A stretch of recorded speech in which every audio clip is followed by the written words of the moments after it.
Assalamualaikum warahmatullahi wabarakatuh. Bismillahirrahmanirrahim. Bismillahirrahmanirrahim. La yasukul khaira illallah. Bismillahirrahmanirrahim. La yasrifu su'a illallah. Bismillahirrahmanirrahim. Maka fa minallah. Bismillahirrahmanirrahim. La hawla wala quwwata illa billah. Allahumma shalli ala sayyidina Muhammadin al-fatih lima ughliqa wal khatim lima sabaq nasiril haqqi bil haqqi wal hadi ila siratal mustaqim wa ala alihi washabihi haqqa qadrihi azim. Pemirsa, ini semakin seru, menarik dan ngeri. Setelah HRS berceramah menanggapi perdebatan nasab habaib dengan cie-cienya, juga dilanjutkan dengan pertemuan keluarga Wali Songo di Banda Kerep yang menghasilkan keputusan satu bahwa Wali Songo itu jalurnya dari Mus Al-Kazim bukan ke Balawi. Tadi pagi gitu ya. Tadi pagi saya menyaksikan dan menonton sebuah video dari channel Sayyid Bahar Smith yang menanggapi terkait dengan urusan cuplikan ceramah dari Kiai Imaduddin. Cuplikan ceramah Kiai Imaduddin yang menurut hemat saya adalah siap untuk menghadapi siapapun dengan gaya dakwah Wali Songo gitu. Karena di dakwah Wali Songo itu ada yang bergaya preman seperti Sunan Kalijogo, yang berdakwah ilmiah seperti Sunan Gunung Jati, yang bergaya-gaya yang lainnya lengkap gitu ya. Cuma menurut saya cuplikan bagian ini menurut saya Kiai Imad juga baper gitu. Yang sebelumnya adalah mengajak semua orang, mengajak para pihak khususnya Balawi untuk berdebat terkait dengan urusan hasil penelitian ilmiahnya. Justru di bagian ini memantik menjadi momentum Habib Bahar untuk menanggapi secara menggelegar. Pemirsa, Habib Bahar sebelumnya menurut saya tidak terlalu banyak menanggapi ya. Sudah lama tidak terlalu aktif gitu menanggapi perkembangan perdebatan terputusnya nasab habaib. Di bagian sekarang, di momentum ini justru Habib Bahar sekarang mengunggah sebuah pidatonya di salah satu tempat entah di mana itu dalam rangka menanggapi bagian ceramah Kiai Imad yang menantang, yang dianggap menantang para habaib dengan gaya premannya.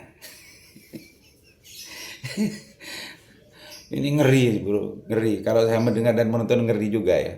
Karena Habib Bahar betul-betul keluar dirinya gitu ya. Menjelaskan bahkan menantang secara terang-terangan di situ untuk duel dengan Kiai Imad dengan gaya premannya. Bahkan saya tidak bisa membayangkan ya bagaimana kalau itu betul-betul terjadi. Ya mudah-mudahan ini hanya sekedar dari panggung ke panggung ya. Tapi kalau ini terjadi beneran gitu ya, apa kata dunia gitu ya. Pemirsa, awalnya sudah mulai sejuk gitu ya, banyak kiai sepuh yang sudah turun untuk menanggapi persoalan masalah ini ya, yang pada intinya adalah mendorong generasi muda Islam untuk membudayakan budaya ilmiah gitu ya. Baik dari Kiai Said Akil, baik dari Kiai Miftahul Ahyar atau dengan kiai yang lain, termasuk juga dari PBNU yang mendorong bahwa ketika menanggapi masalah ini adalah pakai husnudon saja gitu, pakai husnudon saja. Semua itu sebetulnya ingin bagaimana mengademkan dan menyejukkan suasana. Tapi saya katakan, saya berani mengatakan bahwa apa yang disampaikan cuplikan ceramahnya Kiai Imad itu justru memang menurut saya kurang pas gitu ya, agak baper juga di situ. Dan justru ini yang langsung jadi momentum HBS untuk bersuara menggelegar lagi dan justru memanaskan suasana yang mulai sejuk. Menantang di depan umat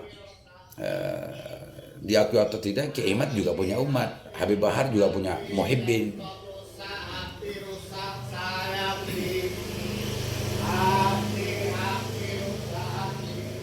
Habib Bahar juga punya muhibbin gitu ya. Kiai Imad juga mempunyai umat, punya santri dan macamnya. Ya kalau masalah ini justru nanti yang di clash itu antara umat gimana? Ya kalau memang Habib Bahar sendiri atau Kiai Imad sendiri. Tapi dukungan fanatik dari masing-masing muhibbin dan masing-masing santri tidak bisa terhindar kalau memang ini justru diterus-teruskan, diterus-teruskan.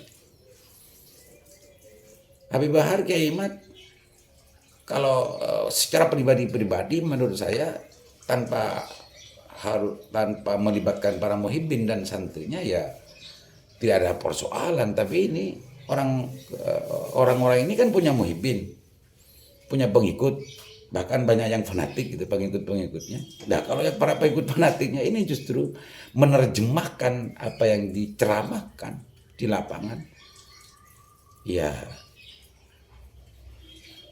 tidak bisa kita bayangkan, bro.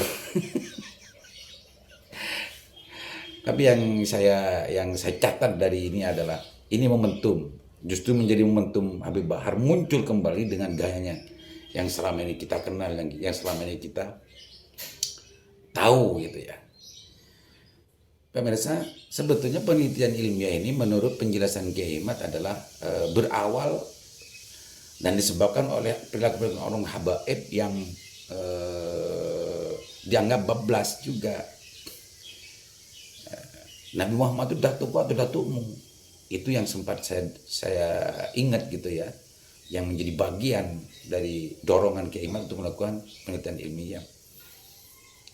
Mestinya dari itu semua ada hikmah itu bagaimana oknum-oknum habaib yang sebetulnya memang ada kebablasannya dan semacamnya itu menjadi sebuah muhasabah agar tidak terlalu bablas dan yang lain-lain. Ternyata hari ini Kiai Imad sendiri menurut saya ya saya anggap berlebihan juga lah dalam konteks itu, sehingga bagian itu justru menjadi momentum memanaskan suasana lagi. Kalau sebelumnya sudah hanya hangat gitu ya, sekarang sudah mau panas, bro. Mudah-mudahan para muhibbin dan santri dan para pengikut serta pencintanya Kiai Imad dan muhibbinnya HBS tidak menerjemahkan itu di lapangan.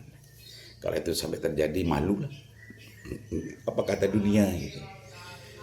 Mudah-mudahan ini semua ada hikmah, baik kepada kita secara pribadi-pribadi dan juga kepada bangsa Indonesia dan umat Islam khususnya di Indonesia, bahwa para kiai dan para habaib itu guyup kembali gitu ya, seperti semula dengan sama-sama menahan diri, bahwa sebetulnya yang lebih mulia itu menurut banyak kiai dan banyak ulama adalah takwanya, bukan keturunannya. Itu saja sebetulnya yang dapat saya usik gitu ya, dan mudah-mudahan ini tidak semakin panas dan para pihak khususnya para muhibbin dari Habib Bahar dan juga santri Kiai Imad tidak menerjemahkan di lapangan. Dan kalaupun seumpama nanti ini ditanggapi dengan serius juga dengan para pihak, mudah-mudahan ini tidak sampai berlanjut ke persoalan-persoalan yang lebih serius lagi. Karena apa yang saya lihat, apa yang saya saksikan, apa yang saya perhatikan itu ya dari masing-masing pihak ini sudah tidak lagi memakai logika normal, tapi yang lebih dominan adalah dorongan emosional. Mudah-mudahan bermanfaat. Assalamualaikum warahmatullahi wabarakatuh.